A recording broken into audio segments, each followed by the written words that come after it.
বন্ধুরা, আপনি কি জানেন যে আজকের সবচেয়ে জনপ্রিয় সুপারহিরো চরিত্রগুলো অন্য অভিনেতাদের হাতেই চলে গেছিল? যে অভিনেতাকে আমরা এখন আয়রন ম্যান ছাড়া কল্পনাই করতে পারি না, মার্ভেল এক সময় তাকে নিতে চায়নি। আর ক্যাপ্টেন আমেরিকা, সে তো প্রায় ক্রিস ইভ্যান্স এই চরিত্রের অভিনয়ের প্রস্তাব তিনবার ফিরাই দিয়েছিল। শুধু তাই না, এমনকি হাল্কের আসল নাম নিয়ে মার্ভেলের সবচেয়ে বড় নামগুলোর মধ্যে একজন কিন্তু ভুল করেছেন। আর গার্ডিয়ান্স অফ দ্য গ্যালাক্সি বিশাল যে জেলখানা সেটটা আছে, সেটা বাড়ানোর টাকা দিতে চায়নি মার্ভেল। কিন্তু কেন?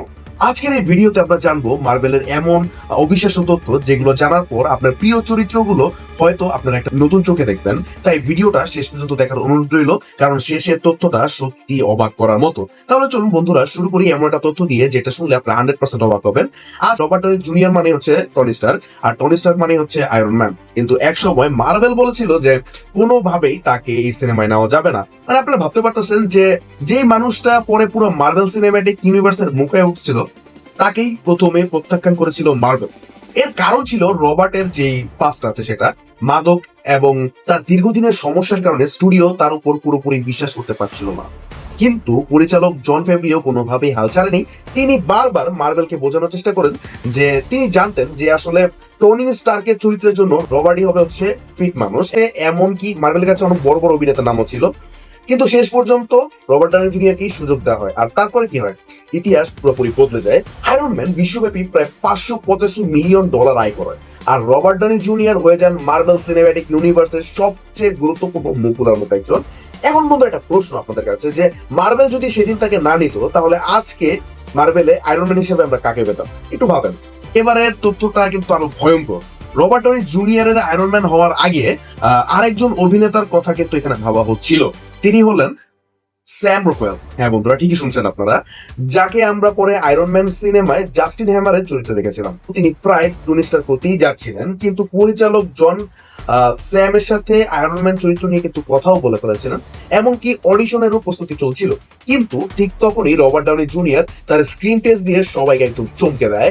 তার অভিনয় দেখে একদম মনে হচ্ছিল যে এই মানুষটাই আসলে টনি স্টার্ক, তারাই আসলে আয়রন ম্যানের জন্য সৃষ্টিকর্তা বানাইছে এক কথায়। আপনি একটু ভাবেন যে সেদিন যদি রবার্ট ডাউনি জুনিয়র সেই স্ক্রিন টেস্টে ব্যর্থ হইতো, তাহলে কি হতো? তাহলে হয়তো টনি স্টার্কের চরিত্রে আমরা স্যামকে দেখতে পেতাম, আর তখন আয়রন ম্যান 2 তে জাস্টিন হ্যামার হিসেবে আসলে কে থাকতেন? এই একটা সিদ্ধান্ত কিন্তু পুরো মার্ভেলের ইতিহাস বদলে দিতে পারতো। বন্ধুরা, এবার তথ্যটা একটু মজার। আপনারা কি জানেন যে হাল্কের আসল নাম কি?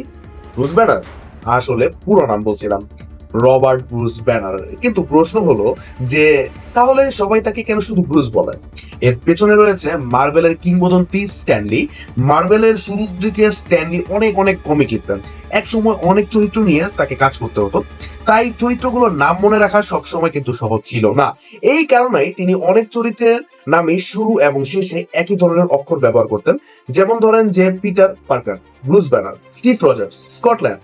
নামগুলো মনে রাখা খুবই সহজ, তাই না? কিন্তু ব্রুস ব্যানারের ক্ষেত্রে স্ট্যানলি নিজেই একসময় ভুল করে ফেলেছিলেন। তিনি কয়েক মাস ধরে ব্যানারকে অন্য নামে ডাকতেন। হ্যাঁ বন্ধুরা, পরে সে বুঝতে পারে যে নামটা তো আসলে ব্রুস ব্যানার। আপনি একটু চিন্তা করেন যে মার্ভেলের সবচেয়ে গুরুত্বপূর্ণ ক্যারেক্টার গুলোর মধ্যে একটা হাল ক্রিয়েটার নিজেই ভুল করে ফেলেছে। যাই হোক, এবার আমরা আসি গার্ডিয়ান অফ দ্য গ্যালাক্সির কাছে। আজ এই সিনেমাকে মার্ভেলের অন্যতম সফল সিনেমা হিসেবে কিন্তু ধরা হয়, কিন্তু তখন মার্ভেল জানতো না যে সিনেমাটা এত বড় পরিমাণে হিট হবে।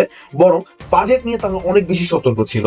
এমনকি বিশাল জেলখানা সেট বানানোর জন্য স্টুডিও পুরোপুরি টাকা দিতে চাইছিল না। তাহলে আসলে কি করেছিল মার্ভেল? এমন একটা পরিকল্পনা করেছিল যে সিনেমা শুটিং শেষ হওয়ার পর বিশাল সেটের লোহা খুলে বিক্রি করে দেওয়া হবে।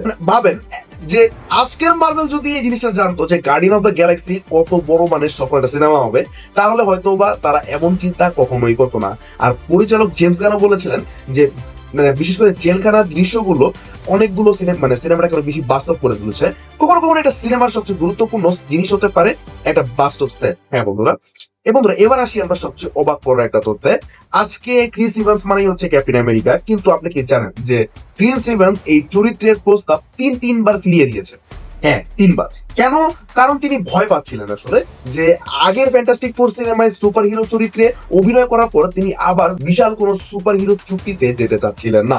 তার ভয় ছিল যে যদি সবকিছু ভুল হয়ে যায়, যদি এই চরিত্র তার ক্যারিয়ারকে বদলে দেয়, মানে যদি তিনি এই সিদ্ধান্তের জন্য পরে আফসোস করতে শুরু করে, শেষ পর্যন্ত নিজের ভয়কে জয় করেন ক্রিস। বন্ধুরা, শকিং ব্যাপার হচ্ছে, আর এর জন্য সবচেয়ে বেশি সাহায্য করেছিল কিন্তু রবার্ট ডাউনি জুনিয়র।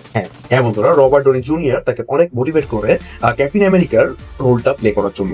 তাই হয়তো বা অন স্ক্রিনও তাদের এই ফ্রেন্ডলি নেচারটাকে আরো বেশি ফিল করতে পারি।